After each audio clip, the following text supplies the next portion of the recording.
there is no giving up in this fight. From my perspective, even if we hit 1.5 degrees Celsius tomorrow, there is no giving up in this fight, because the levels of human suffering that will continue to be unleashed with each additional increment of warming. It's like staggering. It's unfathomable. It is staggering. It is not something that any of us can contemplate living with the responsibility of causing, or living with the responsibility of having given up at a time when we actually needed to be doing the opposite.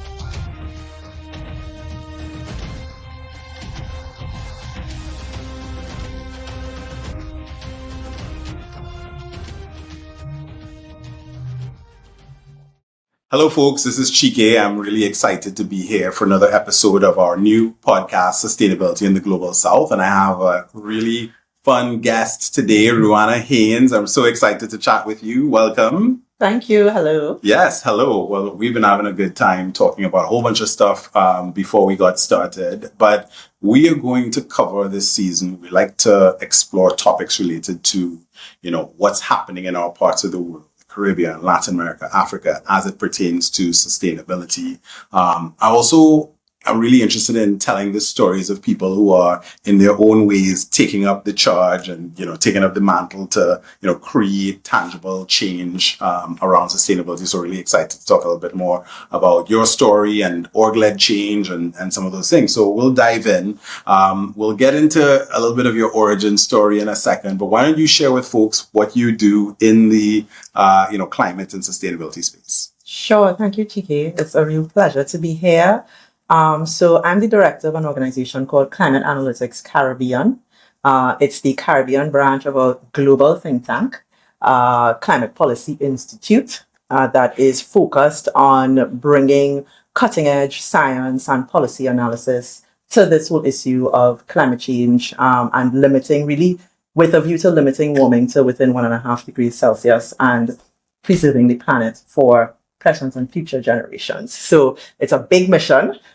And the Caribbean office based here in Trinidad and Tobago is the newest office in the organization. And we have focused our work within the broader organizational mandate. We focused our work around really connecting the dots for the Caribbean and what's happening here with the global discussion. What's happening at the international level, making it regional, making it local, trying to help people to understand how we are situated and what are the implications of everything that's been happening in this space. Love that. So I'm gonna, dig into a little bit of, the journey that led you here. But where did you? So let's tell us, where you were born, what town, where did you grow up? Mm-hmm. I'm a South girl. Okay, all right. From San Fernando, Trinidad and Tobago.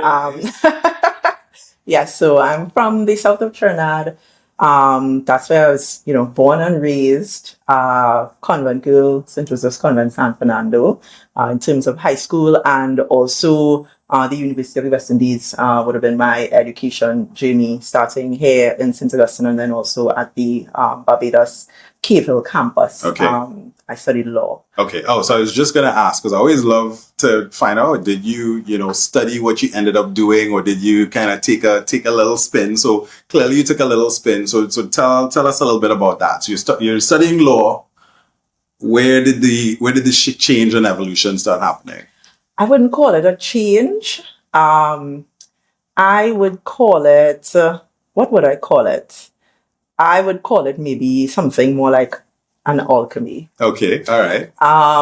So yes, I studied law. In my undergrad, most of my elective courses were focused on international law, human rights, international human rights, regional human rights, European Union law as well. And my focus was really to work within the region. My focus was always to work within CARICOM, to work in the context of carrying forward this project on regional integration. I'm a regionalist. Right.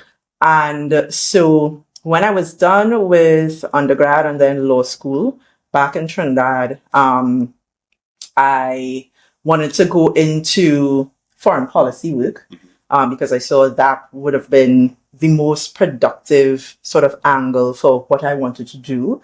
And we don't really have much of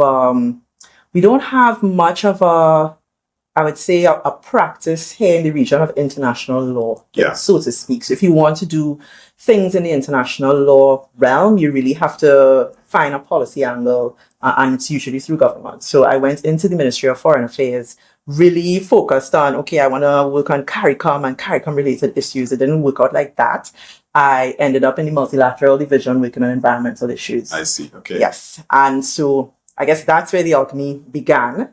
I was posted to the Trinidad and Tobago mission to the United Nations in New York shortly after, where I continued to work on environmental issues, broadened out to address sustainable development in all of its respects, really. And I also did a bit of international peace and security as well. Okay. And when my mission was done, well, I left government a few years ago and started with climate analytics before I opened the branch in Trinidad and Tobago. And so, but throughout my career, I've never left the law. Mm-hmm. I've never left the law. Part of why I was assigned to the environmental desk when I got into the ministry is because I had a legal background. Because you're right. And they felt, because we're dealing with international agreements, and they felt it would be good to have someone with a legal background dealing with these issues. The lines are very blurry between international law and international policy, especially when it comes to environmental issues, because a lot of international environmental law, is still being developed, and it's kind of being developed in step with international environmental policy. So I'm still doing all of the things. When I left the ministry in 2016, I went back to school, where I was studying. I did 2 master's programs. I did 1 master's in international environmental policy at Sciences Po in Paris, and I did a master's in international legal studies and international law at Georgetown University in DC. Okay. I felt if I was going to do a master's, it had to be both. Yeah. Because I'm in both. So that's a little bit of how I got to, I love that. Well, I think then your word alchemy is exactly right, because you have really utilized those 2 fields of study to come together to do a lot of what you're doing. And you talked a little bit earlier on about 1.5 degrees and so on. For someone who's sort of casually listening, I mean, for me, I don't consider myself anything close to sustainability expert. I've just been on this journey, and at least what I like to do is just like, okay, well, let me just ask questions and talk to people. So as I started trying to learn and understand, the issues around climate change and how they apply in our part of the world, maybe you could just kind of share from your, knowledge and perspective, for someone sort of casually observing, what are the things that we're generally talking about when we're talking about trying to stay within this 1.5 degrees, and why does it matter? We're talking about everything. And that's what makes it so difficult to convey. From a policy and a scientific perspective, 1.5 degrees Celsius, it represents so much technically, but it also became kind of the catch-all for this push for us to be able to arrest climate change, slow it down, mitigate it, limit it to a point where the most vulnerable will be able to survive, but not just to survive, but to thrive. Yeah. Right? So when we talk about limiting the average increase in global temperatures to within 1.5 degrees Celsius, we're talking about being able to keep at least 30% of coral reefs alive. Right? Because of the ecosystem benefits that they provide to coastlines, for islands, because of the habitats that they provide for fish, which then provides an economic benefit for fishers and a livelihood for fishers and fishermen.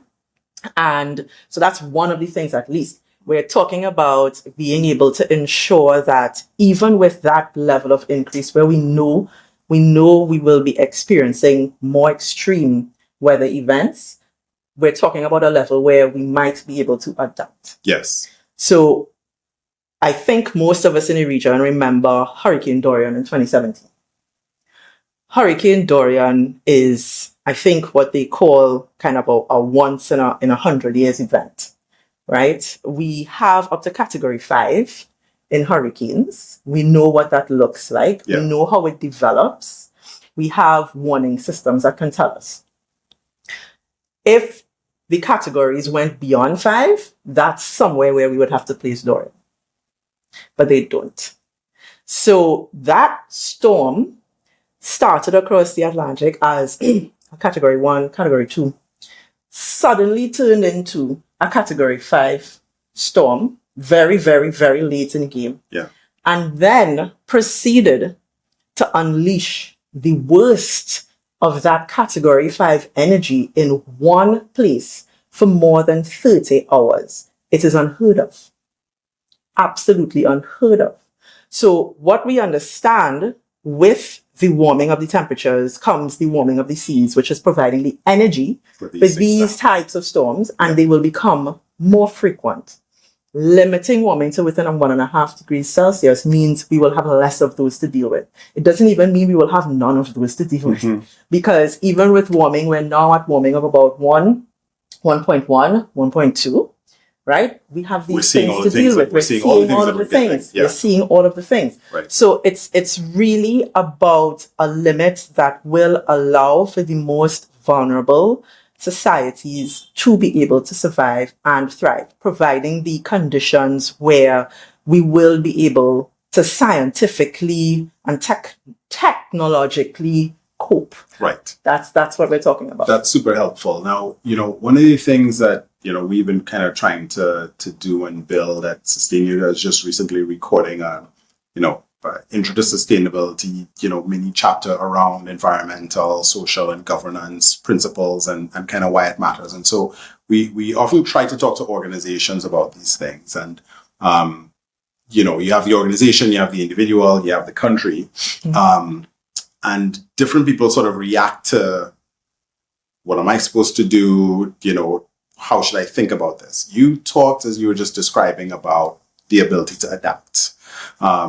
And one of the things that I sort of seen as I've dug in is that one of the things that sometimes pushes organizations to saying, wow, we need to start stepping into sustainability or figuring something out is because they have an event, right? Yeah. If you were a hotelier, if you were in a certain industry, you're like, okay, I've had this experience. An insurance provider, now I need to do something different, etc. Yeah.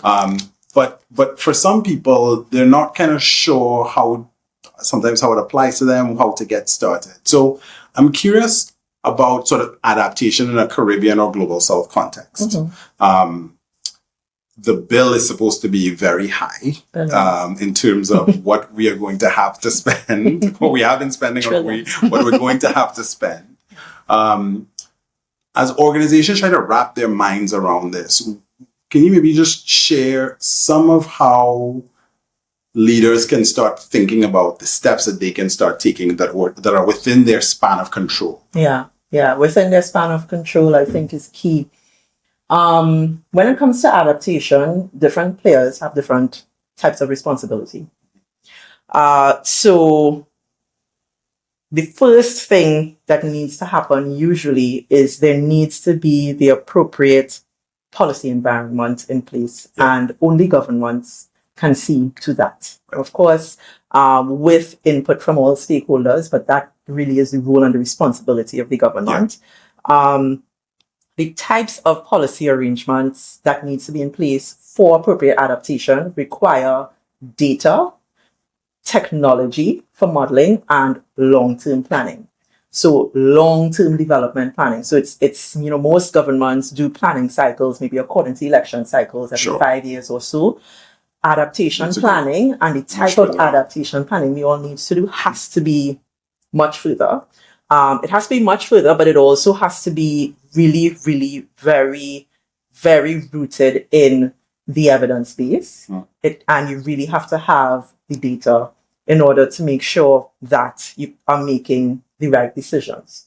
And it's, of course, expensive, right? Because modeling equipment is expensive and modeling expertise is expensive. And when you talk about modeling to get down to the level of small island developing states, then that's an additional cost because it's a much smaller surface area. Not as much data is available. Exactly. Right. And so that's the first part of it, and that's the largest part of it. It's such a huge chunk, you know. So you're talking about things like, so you wanna set kind of longer term policies with with maybe benchmarks along the way, obviously, because things change and you have to be able to adjust. Okay. And then coming from that, you have to create the legislative environment where actors can do what they need to do. So things like building codes, for Yes. example, you know, which for many countries in the region either don't exist or extremely outdated. So they don't reflect the actual modeling and the understanding of the projected impacts that are going to come our way. They can't respond to that. Right. Like, I don't know if any rooftop in Trinidad and Tobago can withstand even the current temperature increase that we're at, the type of storm that we could experience, because we are outside of the traditional hurricane belt. But again, the projections show that as the oceans begin to warm, the movement of these, it might be meaningless, and we might be directly in the path. Yeah. And so building codes are important. Enforcing, because there are building codes that exist. Are they enforced is another question. So then you're looking at your entire planning infrastructure. Yes. That has to be addressed. And again, that lies with government. Mm-hmm. And so that's the starting point when it comes to adaptation. Once these things are in place, then other actors can begin to play their role. So there are things that, you know, individuals can do when they're looking to build new homes or when they're looking to retrofit or outfit their homes to be able to respond to the new realities. And then you have to think about, you know, suppliers, who is there in the market to supply, what would be needed for all of these things to be done, and the private sector gets involved. And, you know, then you can have that kind of trickle down, but it really has to start at the government level. So I want to kind of switch tacks. One of the things, I mean, for me, long time marketer, so I sort of think about this climate conversation, maybe I guess sometimes analytically, right? Which is that there's one branch of the conversation which is 100% legitimate, which is the science part of it that says, hey, this is where we're at, this is where we can go, this is what can happen. And there's sometimes a moral sort of like, hey, we need to do something about it. But then I always wonder if you need that, but if you can see additional success with adoption, with behavior change, by just kind of shifting to maybe a less gloomy, you know, perspective and a more action-oriented perspective. I'm just curious for your thoughts on that. What have you seen be effective, or here, because you kind of have a lens that's sort of around the world. Yeah. Where do you kind of land on that as it pertains to our part of the world? My take on this is always that we need everybody at the table. Everybody. Now, there is, when we talk about different perspectives and responsibilities and really who has to act, and there are two schools of thought around, you know, what is the individual's responsibility versus the responsibility of corporations or governments. And can the individual really make a difference, considering how big this is? It's huge. Right? My view has always been, we need everybody. And without even one player, we won't make it. We won't make it. Right. So I would never say, I mean, and also it really depends on where you are, right? So I would say, no matter where you are, the actions of the individual matter, but the impact of those actions is different. Yes. So if you are, you know, in certain parts of the global south where, say we're speaking about something like changing diets, for example, which is shown if globally we can switch to more plant-based diets, we will avoid a lot of emissions into the atmosphere, right? Because of what happens with the agricultural industry and beef and so on. However, you know, there's a huge difference in diets globally. That's right. And there are some places in the world where enough individuals making that choice will make a real difference. But there are other places in the world where diets are already so constrained. That's right. You know, no real difference will be made, except maybe even more poverty on persons who are already in vulnerable situations. So there is always scope for individual action. There's always scope for action by governments who have the main responsibility. And I think increasingly now we also need to talk about the responsibility of private corporations, the most unregulated Group sector within this whole with this an whole increasing level of responsibility, Right. not just to their shareholders. Yeah. I mean, and this is also where individuals come in. It's individuals who are shareholders in these corporations. And So- individuals sit within a construct which is in many cases within the organizations where they operate. So I think that's actually a really important one, because you can create a lot of impact And change. inside of there. Exactly. So there's that aspect of it. In terms of the, I guess, the orientation around, do we give up or do we Right. continue to have hope? Yeah. Or what form of message we can Yeah. use. Yeah. Yeah. There is no giving up in this Yeah. fight. Yeah. From my perspective, even if we hit 1.5 degrees Celsius tomorrow, there is no giving up in Yeah. this fight, because the levels of human suffering that will continue to be unleashed with each additional increment of warming, Yeah. it's Like staggering. It's unfathomable. It is staggering. It is not something that any of us can contemplate living with the responsibility of causing, or living with the responsibility of having given up at a time when we actually needed to be doing the opposite. Right. So So I want to go then kind of build on something you said there, because you have, through your work, you've worked on policy, you've worked within the United Nations, you've sort of been at, COP, and been part of the, let's just say the fight or the struggle from a global South perspective in some of the conversations with the global North. And sometimes, in the Caribbean, in Africa, in Latin America, we're like, well, listen, we didn't do the majority of the actions that might have created some of the warming that we have to deal with. We bear a large part of the potential brunt of the impacts.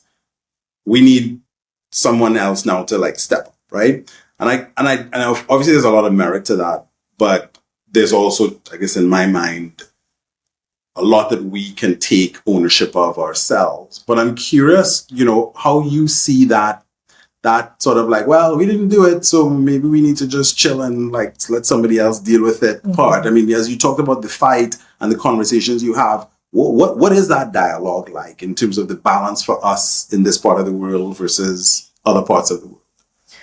I'm going to add another variable into this, All right. which is that the global South is not a monolith. Yes, correct. And even within that particular constituency, yes, you have the plight of small island developing states, and also to some degree least developed countries, yes, which are the poorest countries on the planet.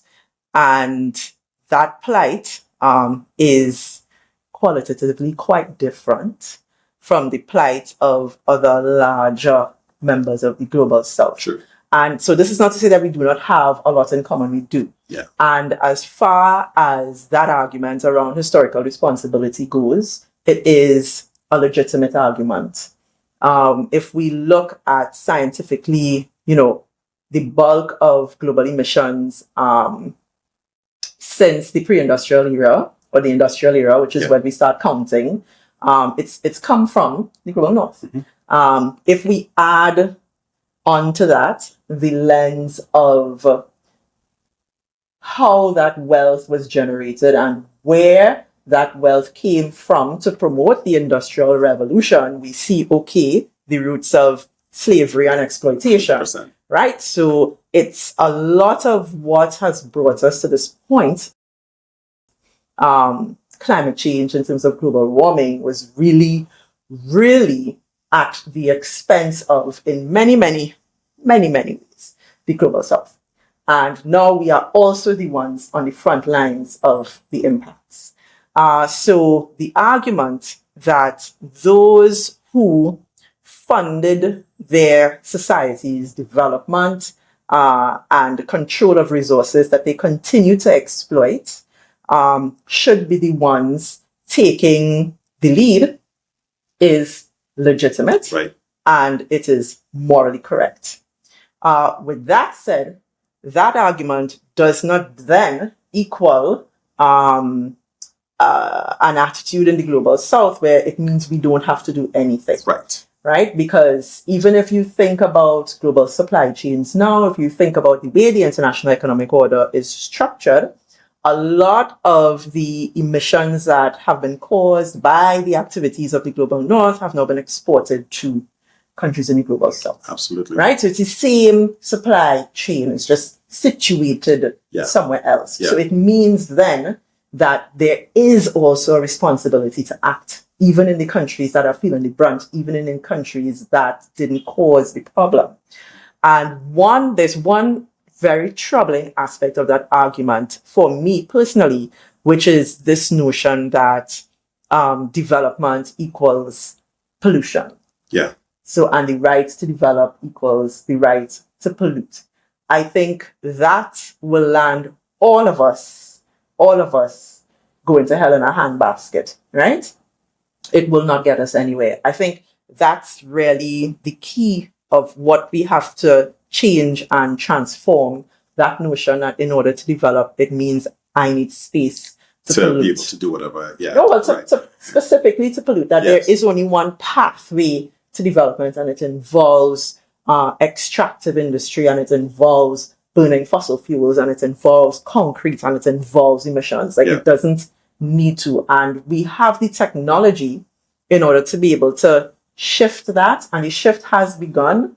I'm somewhat concerned that the shift, because it is still grounded in this very, very, capitalist type of approach. It's still very extractive. I'm worried that even with the shift, we will still see a lot of extractivism, a lot of human rights breaches happening. Right. But the shift has already begun. Yes. But it hasn't really firmly taken root. As far. Yeah. Now, sitting here, and I think the flip side of the coin is that, and it kind of builds on what you said, right? That there are other routes, there's other paths to forms of prosperity, and that includes economic prosperity, but even some of the other things that matter in terms of planet and people, which, often kind of gets put together as a triple bottom line.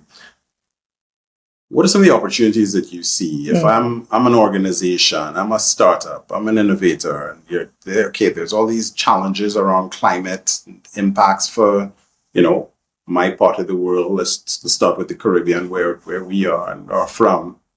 What are some of the opportunity areas and opportunity spaces to both have positive impact, but create something new that is valuable, economically valuable as well, from what you see? Make it small. Make it small in the sense of finding one problem to solve. Yeah. And solving that problem in ways that tick the triple bottom line. Okay. So we know. And why I said the situation, the global south is not a monolith, and the situation in SIDS and LDCs is qualitatively different. Right now, we are very much, suffering from what they're calling the polycrisis, right? So the multiple and interrelated crises. We're just coming out of a pandemic.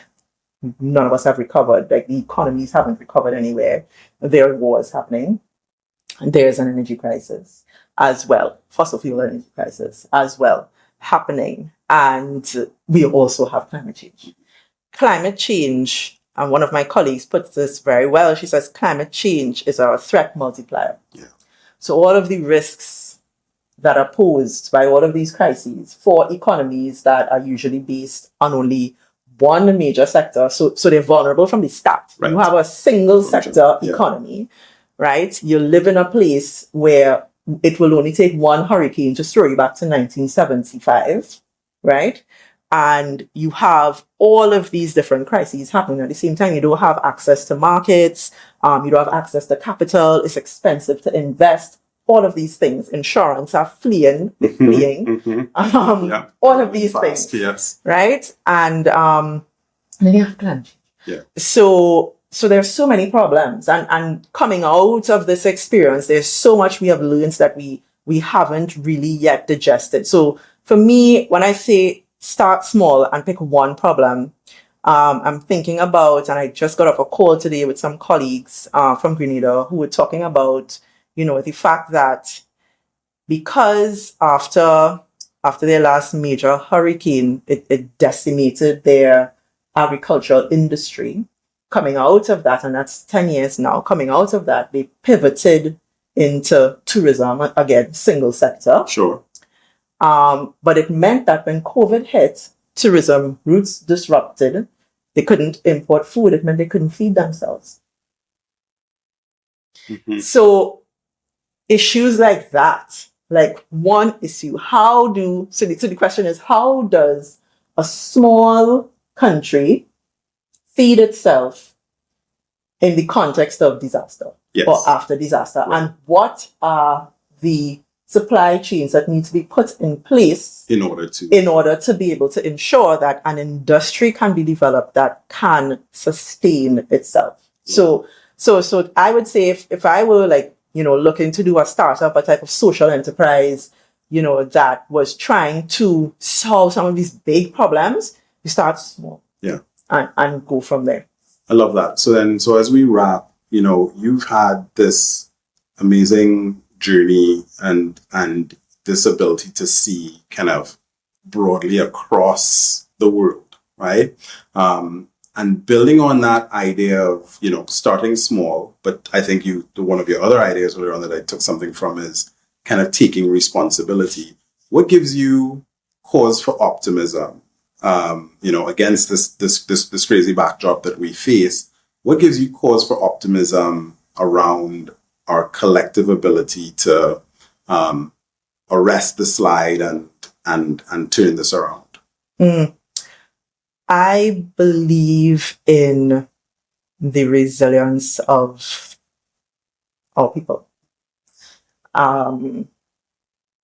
Sometimes I feel as if it's a misplaced belief. But no, it really is a core belief of mine. Yeah.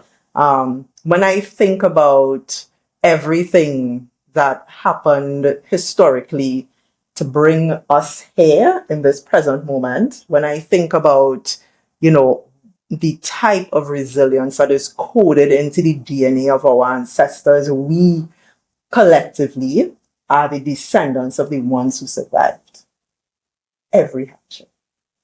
So that means something. 100%. That means something. And, we already have so many examples. I mean, it's all happening mostly at a micro level right now. But it is happening. It is happening. So I think, I know that when it comes to getting us through this, it's going to be so difficult. We have not even experienced half of the type of hardship that is coming our way, but I know that we will get through. We will get through in the end, because that is what we do. Well, that's amazing. That's a great way to end. So, Rueanna, I want to thank you for taking some time. You've educated, you've shed light on areas that, are not always understood by folks who aren't so close to the space. And you've articulated some of the things that I took away. You've articulated some of the ways that we can really start making positive gains here, taking, focused small steps, the imperative that we still have, regulatory policy frameworks, etc. But I love where we ended, which is, there's tough times that we've had and there's tough times to come, but resilience, which actually is a word that is increasingly used in the climate fight, is something that, we have certainly in this part of the world and beyond. And that's amazing. So thank you so much for your time and for spending some time with us on the podcast today. Thank you so much. It's been a really good conversation. Awesome.